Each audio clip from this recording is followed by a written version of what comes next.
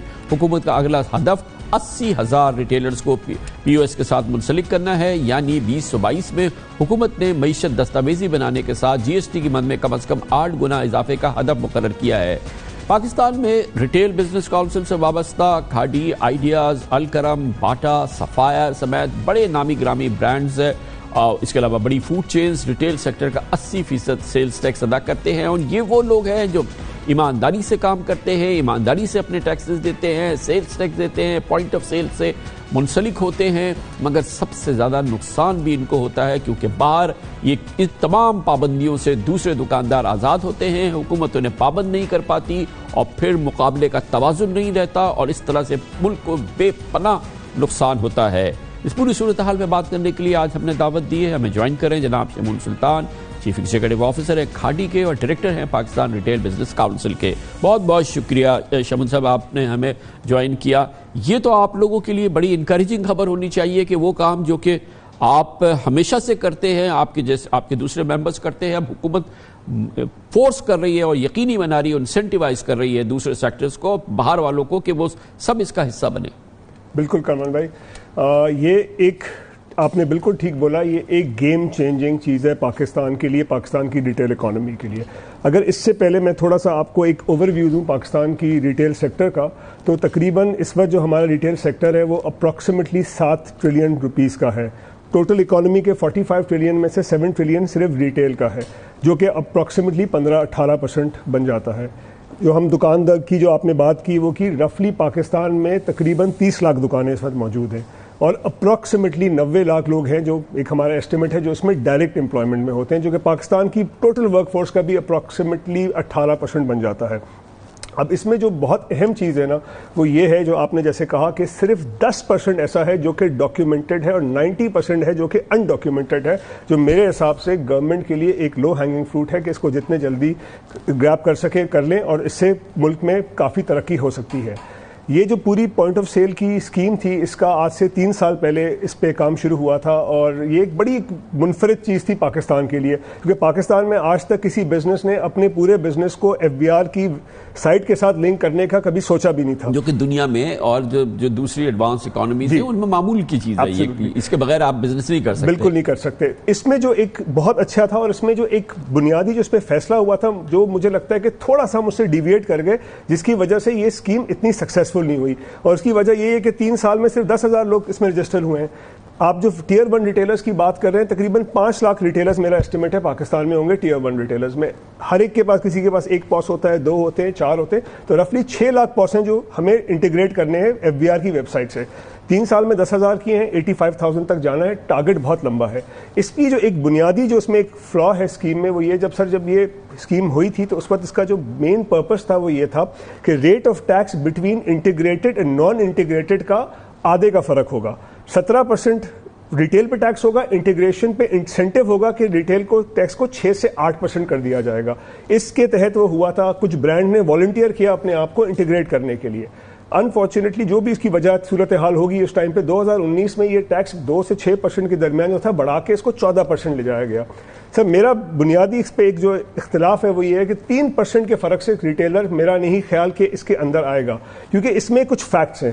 یہ فرق جو ہے نا، اگر آپ ایک عام دکاندار جو کہ اپنے آپ کو ڈاکیومنٹ نہیں کیا ہوا، اس کے لیے تو 0 ہے جی، اور جو کرتا ہے اس کا جو cost of doing business on tax ہے وہ 20 سے 22% بن جاتا ہے، 12 سے 14% جی ایس ٹی ہو جاتا ہے، 1.5% ٹرن اوور ہو جاتا ہے، 14.5 پہ پہنچ جاتے ہیں ہم لوگ، ود ہولڈنگ ٹیکس 4.5%، وہ ایڈ کریں، سیلریز پہ ٹیکس ایڈ کریں، رینٹ پہ ٹیکس ایڈ کریں، یہ سب کاسٹ آف ڈوئنگ بزنس ہے۔ تو 3% کا فرق جو ریوارڈ ہے کہ آپ اس پوائنٹ آف سیل سسٹم میں نہیں آتے, آپ ڈاکیومنٹڈ اکانومی کا حصہ نہیں لگتے, وہ میسو ہے, آپ کو 22-25% تو اپنے کمپیٹیٹر سے آپ کو باہر فائدہ ہو جاتا ہے. تو پھر یہ کیسے اکانومی چلے گی؟ اور آپ نے کہا کہ 17 ٹریلین کی یہ ریٹیل سیکٹر ہے, اس میں سے 10% جو ہے وہ شاید کسی ریگولیٹڈ, تو جس 17% کا اگر ایک 1.7 ٹریلین تو صرف دیتا ہے, 16.5 ٹریلین جو ہے وہ نہیں دیتا ہے, تو ہم کیسے زندہ رہیں گے؟ کامران بھائی بہت آسان حل ہے اس کو. آپ کا جو پاکستان کے لیے آپ کو اس میں ٹیکس ریٹ کو کم کرنا پڑے گا, اس سے لوگ انسینٹیوائز ہو کے ٹیکس میں آئیں گے. ایک جو اچھی چیز ہوئی ہے, لوگوں کو اس کی آگاہی ہو گئی ہے, لوگ اب اس پہ کرنا چاہتے ہیں, مگر یہ ڈفرنس اتنا بڑا ہے کہ لوگ اس پہ, مجھے لگتا ہے کہ ایک بہت مشکل مرحلہ ہوگا گورنمنٹ کے لیے. رسک ہے نا, گورنمنٹ کو تو ریونیو چاہیے, اب وہ کم تو کرتے ہیں. مجھے پتا ہے کہ گورنمنٹ میں یہ بڑی تھنکنگ چل رہی ہے, بڑی سیریس تھنکنگ چل رہی ہے کہ جو آپ بات کہہ رہے ہیں ان کو سمجھ میں آ رہی ہے, لیکن اب اس کے لیے ضروری ہے کہ وہ کمپنسیٹ کرے اور اس کو سرپاس کرے, وہ سیکٹر جو کہ ابھی باہر ہے اس کو اندر لائیں گے. سر اس کی چھوٹی سی اگزامپل ہوگی, 2012 سے لے کے 2019 تک پاکستان کی average G D P growth 5% رہی تھی. 2012 سے 19 نے جو ڈاکیومنٹڈ سیکٹر تھا اس نے 20 سے 25% کی کیگر گروتھ دکھائی ہے. ایک سیکٹر جو کہ 20 سے 25% اس سے گرو کر رہا تھا, بیکاز بہت آسان ہے نا سر, انڈاکیومنٹڈ کو ڈاکیومنٹ میں کنورٹ کرنا ہے, کچھ لوگوں نے اپنا مارکیٹ شیئر بنانا ہے, کچھ لوگوں کو اس پہ لانا ہے. 2019 کے بعد میرا اپنا خیال ہے کہ یہ جو آرگنائز سیکٹر کی گروتھ زیرو ہو گئی ہے یا تھوڑی سی نیگیٹو ہو گئی ہے. وہ زیرو بھی سر الٹیمیٹلی تو نیگیٹو ہی ہوئی ہے کہ جو آرگنائز بزنسز 20-25% گرو کر رہے تھے وہ نیگیٹو میں چلے گئے, کچھ لوگ نئے آ گئے جس نے اس کو نیوٹرل کر دیا. تو یہ ایک بہت بڑا ایک فیکٹ ہے, ہسٹری ہے ہمارے پاس, کہ اگر آج بہت مجھے خوشی ہو رہی ہے اس وقت ہر جگہ پہ جب دیکھیں ہم اس وقت گروتھ کی بات کر رہے ہیں, اس وقت ہم ایک اسٹیبلائزیشن فیز سے باہر آ چکے ہیں, ہم 6 سے 7% جی ڈی پی گروتھ کی بات کر رہے ہیں. اگر میں وہی فارمولا لگاؤں تو اس گروتھ کو 30 سے 35% تک ٹارگٹ کیا جا سکتا ہے اگلے 5 سال کے اندر ود دا رائٹ اسٹرکچر. اس میں میرا اپنا جو ویو ہے, گورنمنٹ کو 2 چیزوں کو دیکھنا پڑے گا. ایک تو obviously ایک لانگ ٹرم ویو ہے, ٹیکس بڑھانا اور لوگوں کو اپنا ریونیو بڑھانا, مگر میرا خیال ہے جو شارٹ ٹرم ایک گورنمنٹ کا اس کے اوپر ٹارگٹ ہونا چاہیے, یہ انڈاکیومنٹڈ کو ڈاکیومنٹ کے اندر لانا. مجھے لگ رہا ہے کہ یہ ایک بہت بڑی وکٹری ہوگی اس گورنمنٹ کے لیے. اگر میں اس کا چھوٹا سا کوئی کمپیریزن دوں ہمارے نیبرنگ کنٹری انڈیا کے ساتھ, سر وہ ہم سے 7 گنا بڑی پاپولیشن ہے, یہ ہم سب کو پتا ہے. ان کا جو ریٹیل سیکٹر ہے ہمارا 7 ٹریلین کا ہے, ان کا 90 ٹریلین کا ہے. ہم سے 15% زیادہ, ان کا 15 ٹائم زیادہ ان کا ریٹیل سیکٹر ہے. اگر G D P per capita income کی بات کریں, ہماری 1600 ہے, انڈیا میں 2200 ہے, 600 کا فرق ہے, 30% کا پر کیپٹا انکم کا فرق ہے. 7 گنا پاپولیشن ہے, 15 گنا ریٹیل سیکٹر وہ ہے. اس میں جو ایک شاکنگ چیز ہے سر کہ ان کا جو آرگنائز سیکٹر ہے جو ہمارا 10% ہے, ان کا اس وقت 20 سے 25% ہو چکا ہے.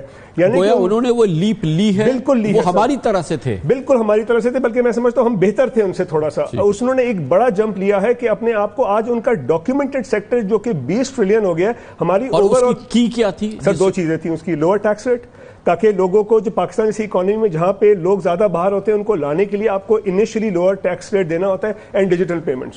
یہ 2 چیزوں پہ انہوں نے کام کیا. انڈیا میں اس کی بہت امیزنگ وکٹری ہوئی ہے اس کی, اور اس کا سولوشن ہے سر, اس کا بہت آسان سولوشن ہے اس کو حل کرنے کا, اور کہ آپ اس کو ٹیکس ریٹ کو نیچے اور ہمت کریں کہ اس طرح سے ہو سکے. سر اس کو مجھے لگتا ہے کامران صاحب اس کو